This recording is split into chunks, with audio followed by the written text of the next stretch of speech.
मैं अगली बार फिर आ जाऊंगा, मुझे लोग वोट दे देंगे क्योंकि मैं बहुत झूठ बोलता हूं। अरे भाई, दुर्भाग्य है देश का कि आप जैसे प्रधानमंत्री जो अभी दरभंगा में एम्स खोला था 4 दिन पहले, आज फिर तमाम ऐसे लंबी छोड़कर चले गए, लंबी छोड़कर चले गए। नहीं पता आलोक जी कि आप ऐसे शब्दों का जानबूझकर इस्तेमाल करते हैं, लंबी छोड़ के चले गए। गोदी मीडिया जितना पीएम मोदी पर मंत्रमुग्ध होती है, उतनी ही बेइज्जती वो अपने आका की करवाकर बैठ जाती है। विपक्ष हमले सरकार पर करता है, डिफेंड मीडिया करने लग जाती है और फिर ये रोते हैं कि हमारा नाम गोदी मीडिया क्यों रख दिया। नमस्कार, आदाब, आप देख रहे हैं खबर अड्डा और आपके साथ मैं हूं सुम्बुलीरम। स्वतंत्रता दिवस के उत्सव के 3 दिन बीतने को आए, लेकिन अभी तक भी इस बार पीएम मोदी ने जो कुछ भी लाल किले की प्राचीन से कहा, वो आम आदमी की समझ से तो दूर ही है।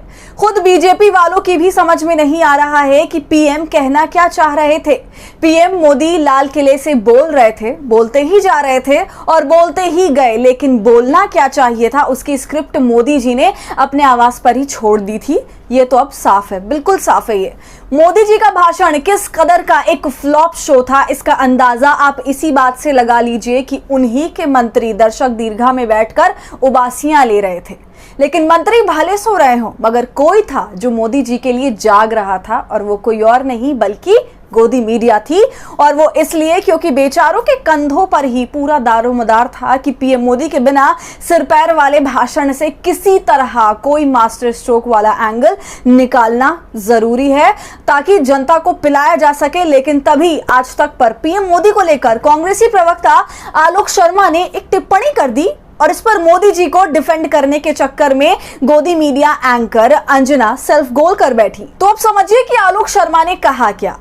दरअसल पीएम मोदी के मैं ऐसा, मैं वैसा, मैं तो, मैं मिसाइल, मैं बाजीराव, मैं मस्तानी और मैं ही ब्रह्मा वाले भाषण का जो सबसे ज्यादा सेल्फ ऑब्सेस्ड अंश रहा, वो उनका ये ऐलान करना था कि वो अगले साल 2024 में भी प्रधानमंत्री के तौर पर तिरंगा फहराएंगे। आज तक के स्टूडियो से कांग्रेस नेता आलोक शर्मा का ये सब सुनना था कि उन्होंने पीएम मोदी के भाषण पर टिप्पणी करते हुए कहा, हम मोदी जी से ये पूछना चाहते हैं कि आपने आज जो 2 करोड़ लखपति दीदियों की बात की, 2024 में लाल किले से तिरंगा फहराने की बात कही, ये सब पर लोग विश्वास कैसे करें? आखिर आपने हर साल जो 2 करोड़ नौकरियों का वादा किया था उसका क्या हुआ? महंगाई का मां भी आपके मुंह से नहीं निकला। आपने 4 दिन पहले ही दरभंगा में एम्स होने की बात कह दी और इन सब झूठ के बावजूद आप कहते हैं कि मैं फिर आ जाऊंगा, लोग मुझे वोट दे देंगे। क्यों? क्योंकि मैं बहुत झूठ बोलता हूं और लंबी छोड़कर चला जाता हूं। दुर्भाग्य है कि आप देश के प्रधानमंत्री हैं जो सिर्फ झूठ बोलकर जनता को गुमराह करने का कार्य करते हैं। आलोक शर्मा के वार में से जो बात जो अंजना के दिमाग में अटक गई वो ये थी कि आलोक शर्मा ने पीएम पर लंबी छोड़ने का आरोप लगाया है और इससे पहले कि आलोक अपनी बात पूरी कर पाते, अंजना बीच में कूदकर आलोक शर्मा को भाषा का ज्ञान देने लगती हैं। उन्हें बताने और समझाने लगती हैं कि किस तरह की भाषा का इस्तेमाल होना चाहिए।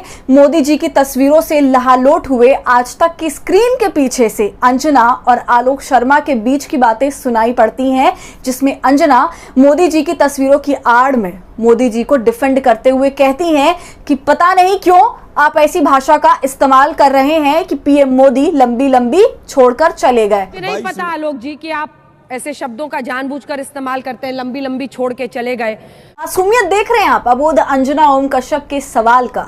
बेचारी को समझ ही नहीं आ रहा कि आलोक ऐसा कह क्यों रहे हैं। कोई नहीं, अंजना को हम समझा देते हैं। एक कारण अंजना ये हो सकता है कि वो एक कांग्रेसी प्रवक्ता हैं, सो राजनीतिक विरोधी होने के नाते ऐसा कह रहे हैं। दूसरा कारण ये हो सकता है कि मोदी जी ने वाकई कोई ठोस बात की नहीं अपने भाषण में, इसलिए उन्हें ऐसा कहना पड़ा। या तीसरा कारण ये हो सकता है कि उन्हें पता है कि मीडिया जरूरी सवाल तो उठाएगी नहीं, सो इसलिए वो ही यही काम कर रहे हैं। और भी कारण हैं जो हम तुम्हें गिनवा सकते हैं अंजना, लेकिन तुम फिलहाल इतने से ही काम चलाओ। तो मोदी जी ने जो लंबी छोड़ी उसे लेकर अंजना की इस बेचैनी पर क्या है आपकी राय, हमसे कमेंट सेक्शन में जरूर साझा कीजिए।